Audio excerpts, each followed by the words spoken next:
अस्सलाम वालेकुम नाज़रीन, मैं बेहद मशकूर हूँ इफ्तिखार संधू साहब का कि उन्होंने इनवाइट किया अपने चैनल पर। थोड़ी सी बात करनी है टिड्डी दल के बारे में। ये एक नया इशू नहीं है, पिछले 1 साल से इस पे बात हो रही है और बड़ी इंपॉर्टेंट चीज़ है कि ex president of Pakistan Asif Ali Zardari उनकी तरफ से असम्बली के फ्लोर पर इस पर बात की गई और फिर सेनेट में भी इस पर डिस्कशन हुई और इस तरफ तवज्जो दिलाई गई कि इसको कंट्रोल कर लें, अदरवाइज़ ये बड़ा नुकसान फैलाएगी। और फिर आपने देखा कि पूरा साल इस पर जो उस तरह से कोई अमल दरामद नहीं हुआ और कोई किसी किस्म की कोई एक्टिविटी जो प्रॉपर है और जो इफ़ेक्टिव है वो नज़र नहीं आई और फिर ये हमला हो जाता है और बड़ी तादाद में होता है और अब जो फसलों की तबाही है उसका सिलसिला जारी है। ये एक ऐसी चीज़ है कि जिस पे आप माजी की हुकूमतों पे इल्ज़ाम नहीं दे सकते और ये एक ऐसी चीज़ है कि जिसके अंदर आप कुछ स्पोक्स पर्सन के ज़रिए मीडिया को सेटिस्फाई करके जो मामले से वो आगे नहीं निकल सकते और ना ही इसके अंदर ये किया जा सकता है कि आप टीवी पे बैठा के वो बहस करवा दें तो उससे जो वक्ती तौर पर काम निकल जाए। ये ऐसा नुकसान होगा जिसका जो खमियाजा वो नस्लों को भुगतना पड़ेगा। और इसमें तरीक़ेकार क्या है? तरीक़ेकार यही है कि आप एक्सपर्ट्स की ओपिनियन के मुताबिक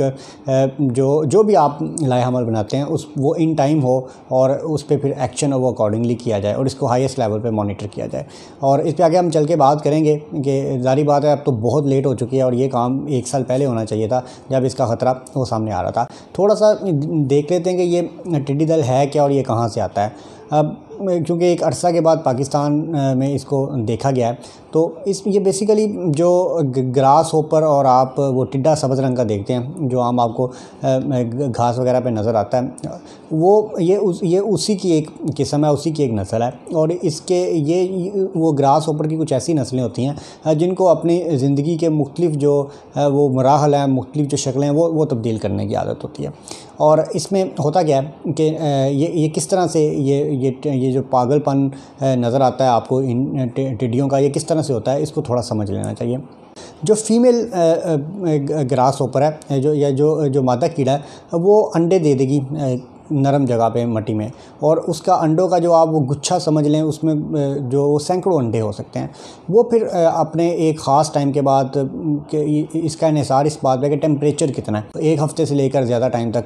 वो अंडे में से वो बच्चे निकल आएंगे और वो जो निम्फ है वो फिर आगे मुख्तलिफ स्टेजेस जो 5 मुख्तलिफ शक्लों से गुजरते हुए तो एक जो मुकम्मल कीड़ा बन जाएंगे। अच्छा, अब ये जो इस नस्ल के जो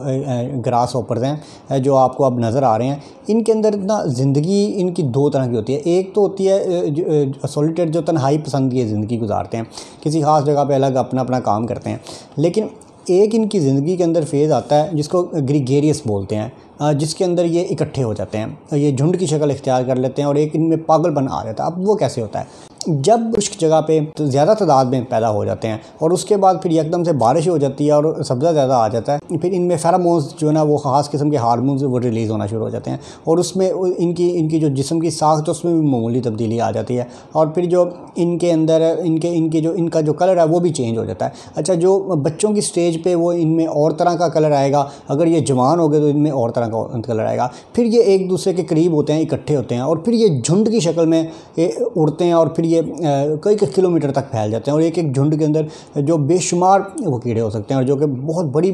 जो तादाद में और बहुत बड़े एरिया पे वो नुकसान पहुंचा सकते हैं। इनका जो ब्रीडिंग का सीज़न है वो हम पाकिस्तान के तनाज़ुर में बात करें तो एक तो स्प्रिंग सीज़न है जो कि फरवरी में हुआ और ये होता है जो बलूचिस्तान और इसके साथ साथ जो इलाके हैं वहाँ पे ये अंडे देते हैं और वहाँ से फिर जब बारिशें होती हैं तो ये उठ के फिर इस तरफ मूव करते हैं। जो इसका अगला सीज़न है वो समर सीज़न है और वो ये होगा ये मिड जून से जुलाई के दौरान। तो ये मुमकिन तौर पर ये जो है ये आप समझ लें चोलिस्तान और जो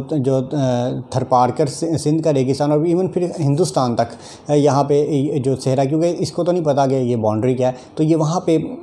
जो आप ये अंडे देंगे और उस ब्रीडिंग सीज़न के बाद जब दोबारा ये सितंबर में एक ज़्यादा तादाद में हमला करेंगे तो फिर उसको नुकसान को कोई बर्दाश्त नहीं कर सकेगा। फार्मर्स क्या कर रहे हैं बेचारे, वही रवायती ढोल बजा रहे हैं, कुछ मामूली लोकल स्प्रे कर दिया और गाड़ी जो मोटरसाइकिलों के साइलेंसर निकाल दिए, ट्रैक्टर के साइलेंसर निकाल दिए और इनको भगाने की कोशिश की या इनको मारने की कोशिश की। लेकिन इस स्टेज पे जब ये ग्रीगेरियस फॉर्म में होते हैं, जब ये पागलपन की शक्ल में होते हैं, उस वक्त नहीं इनको कंट्रोल किया जा सकता। इनको कंट्रोल करना है कि जिस वक्त जो ब्रीडिंग सीज़न है उसमें कंट्रोल किया जाए, और वो डेफिनेटली कोई फार्मर अपनी सतह पे नहीं कर सकता। उसके लिए जो रियासत की सतह पर वो इक़दाम उठाना होंगे। अच्छा, यहाँ पे हमें इसके कंट्रोल के अंदर अगर आप थोड़ा देखें तो एक प्रॉब्लम वो 18th अमेंडमेंट भी आई कि जी सूबे अपना काम कर रहे हैं, वफाक अपना काम कर रहा है या नहीं कर रहा, और फिर उस पर एक दूसरे पर डालना ये आपकी ज़िम्मेदारी है, ये आपकी ज़िम्मेदारी है। अच्छा, अब ये एक ऐसी सूरत हाल है कि इसके अंदर फ़र्ज़ करें अगर पंजाब इस सिचुएशन को कंट्रोल कर लेता है या बलूचिस्तान कंट्रोल कर लेता है और बाकी सूबे नहीं कंट्रोल करते, तो उसमें कीड़े को तो नहीं पता कि ये बलूचिस्तान है, ये सरहद है, उसने तो अपना रास्ता इख्तियार करना और हर जगह फैल जाना है। तो ये इसको जो ये एक फेडरल सब्जेक्ट है और इसको फेडरल की सतह पे देखना चाहिए। अच्छा, अब यहाँ पे अब आप अहम चीज़ ये है कि ये जो टिड्डी दल है ये तबाह कर देगा पाकिस्तान के एग्रीकल्चर को। मौजूदा सूरत हाल में जो कि कोरोना वायरस के तनाज़ुर में अगर हम बात करें तो इकॉनमी पाकिस्तान की तबाह हो चुकी है। आपके सारे सेक्टर्स जो हैं वो कुछ बंद हैं और कुछ अगर चल भी रहे हैं तो वो ना होने के बराबर है। तो यहाँ पे जो इकॉनमी को सहारा देना है वो देना है लाइव स्टॉक सेक्टर ने या आपके एग्रीकल्चर सेक्टर ने, और जिससे आपके जो GDP है वो बेहतर हो जानी है। इन हालात के अंदर अगर ये अटैक जो कि हो चुका है, और ये जब ब्रीडिंग सीज़न के बाद ये दोबारा अटैक होता है और उस पर ये अगर ये इस तरह का ये अटैक बड़ा हो जाता है और फिर हमें ये तबाही का खुदा न खास्ता सामना करना पड़ता है, तो ये पाकिस्तान की जो नेशनल फूड सिक्योरिटी है उसको भी कोलैप्स कर देगा, और उसके बाद जो आपकी इकॉनमी है उसको भी बहुत बड़ा धचका लगेगा। तो ये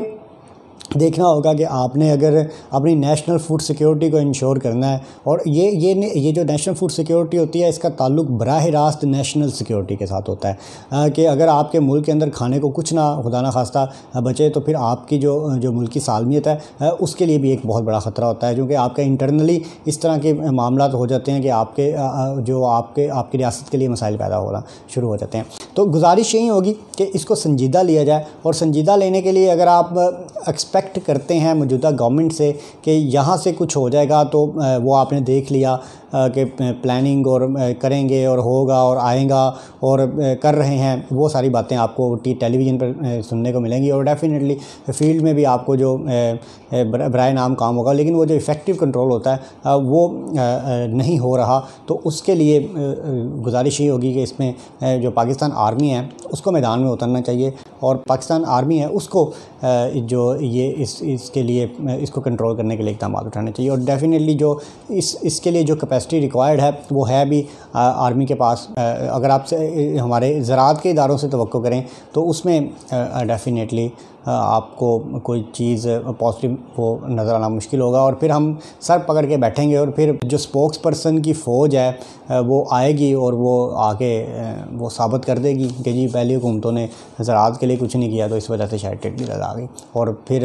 जो अल्टीमेटली जो नुकसान होगा वो फार्मर का होगा, और उसके बाद ये पहला नुकसान होगा फार्मर का, जिसका असर जो बड़े महल्लात तक भी पड़ेगा, और जब खाने को नहीं होगा तो फिर डेफिनेटली आपको ज़राअत की अहमियत का भी एहसास होगा और ख़ुराक की अहमियत का भी एहसास होगा। Thank you very much.